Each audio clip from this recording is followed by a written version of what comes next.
mal, na transição defensiva, na transição ofensiva. Com o Verratti em campo no primeiro tempo, você via de fato um time condicionado a cruzar, engessado também, porque, repito, ele fixa dentro da área adversária e, obviamente, você não tem o desencaixe dos zagueiros, então é mais fácil para você marcar, ainda mais com 2-0 ao seu favor, que era o caso do Juventude.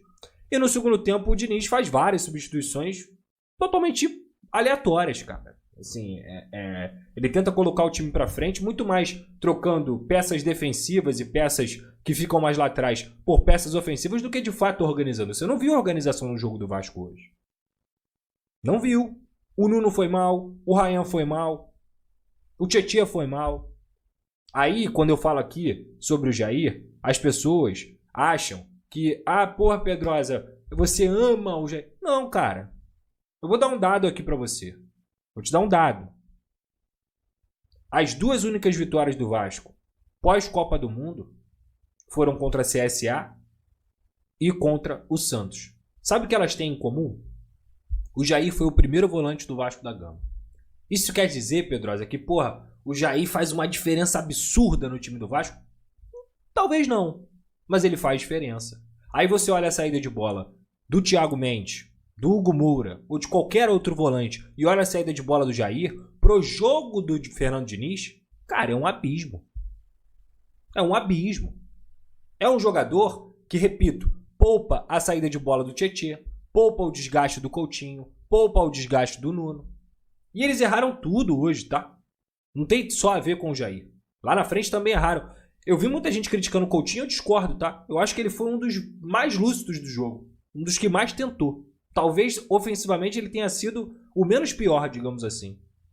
Eu vou discordar aí da galera que criticou bastante o Felipe Coutinho. Eu acho que o Felipe Coutinho fez uma partida dentro do que ele poderia. É isso. E hoje o Vasco, repito, sentiu muita falta do Paulo Henrique, que é um jogador insubstituível nessa equipe. Sentiu muita falta do Jair, que dá outra dinâmica ao meio-campo. E você colocou o Verratti hoje, e aí o time acabou repetindo alguns vícios ofensivos que já vinha repetindo em outras partidas. E é cansativo, cara. É cansativo eu colocar aqui para vocês uma coisa que eu venho falando já há muitos e muitos jogos. Enquanto a diretoria do Vasco não entregar 2 zagueiros confiáveis, decentes e que o Fernando Diniz os utilize, o Vasco está perdido. Porque não adianta você ter um sistema ofensivo maravilhoso, um sistema ofensivo que consegue produzir, que tem volume, com ou sem Verratti, seja lá quem for. Eu também falo isso para vocês. O sistema ofensivo do Vasco não é a minha maior preocupação. É um sistema que produz. É um sistema que consegue, jogo sim e jogo também, criar chances. Seja lá quem for as peças que estão jogando. A questão é, o sistema ofensivo ele tem que escalar uma montanha 2, 3 vezes maior porque o sistema defensivo te compromete. E te compromete todo o jogo. Com erros infantis individuais e com erro de sistema também. Não adianta eu ficar colocando a culpa aqui em fulano, em ciclano, apenas na peça, não. Mas se o sistema defensivo não tiver uma coerência de trabalho, que é um problema do Fernando Diniz, em todos os trabalhos da carreira dele, cara, não adianta você produzir 10, 20, 30 chances, não adianta você ter os melhores jogadores ofensivos, porque o teu sistema defensivo vai te punir. Só que puniu cedo demais. Puniu com 20 segundos, como tinha punido com 40 com o Atlético, e que poderia ter sido punido logo no início do jogo do Santos, porque parece que o Vasco entra desligado, cara. Parece que o Vasco entra em outra rotação. Tá? E é muito complicado, cara. Assim, é muito complicado. Eu vou trazer novamente aqui, enquanto o Vasco não encontrar equilíbrio nas duas fases do jogo, achar que o Vasco está jogando bem é uma ilusão. Porque o Vasco jogou muito bem. O Vasco fez a sua melhor partida dos últimos 10 anos contra o Santos. E eu falei aqui para vocês, não se iludam. Porque contra o São Paulo foi a mesma coisa. O Vasco jogou demais contra o São Paulo. O Vasco engoliu o São Paulo no Morumbi, no 3-1, e ficou 2 meses sem vencer.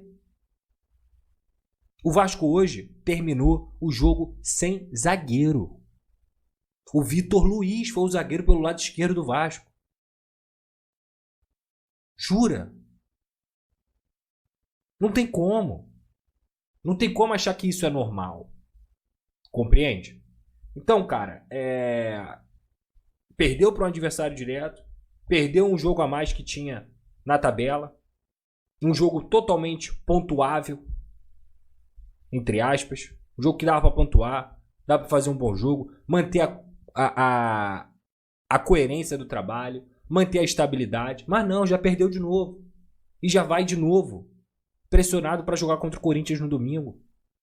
Enquanto o Vasco e a diretoria não receberem zagueiros, material humano para trabalhar, daqui a pouco vem quartas de final.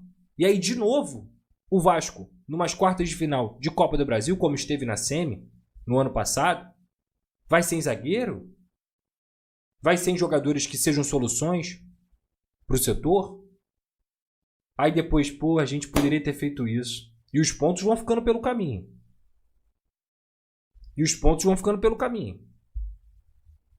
E a desclassificação de um confronto que o Vasco já não é favorito, de um Botafogo que já é superior, apesar do clássico equilibrar, o Botafogo já é melhor do que o Vasco. O Vasco provavelmente vai jogar essas quartas de final, espero que não, novamente sem reforços na zaga.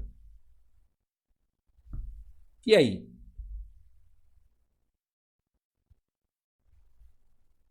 Vai cometer o mesmo erro? A diretoria do Vasco vai cometer o mesmo erro que cometeu no ano passado? Resumidamente, eu, como disse para vocês, hoje foi bem rápido. É o que eu penso sobre a partida de hoje. São muitos problemas. Positivamente, a gente tem a volta do Jair no próximo domingo. Positivamente, a gente tem a volta do Paulo Henrique também, que, repito, só teve uma indisposição. É bem provável que a gente tenha o Andrés Gomes relacionado também, até porque já está treinando, já está com bid, já está com nome no bid. Espero que chegue o zagueiro mais rápido possível, para pelo menos na próxima semana 1 ou 2 zagueiros já estejam aqui treinando com o Vasco da Gama e podendo ajudar essa equipe defensivamente, porque é um sistema muito precário.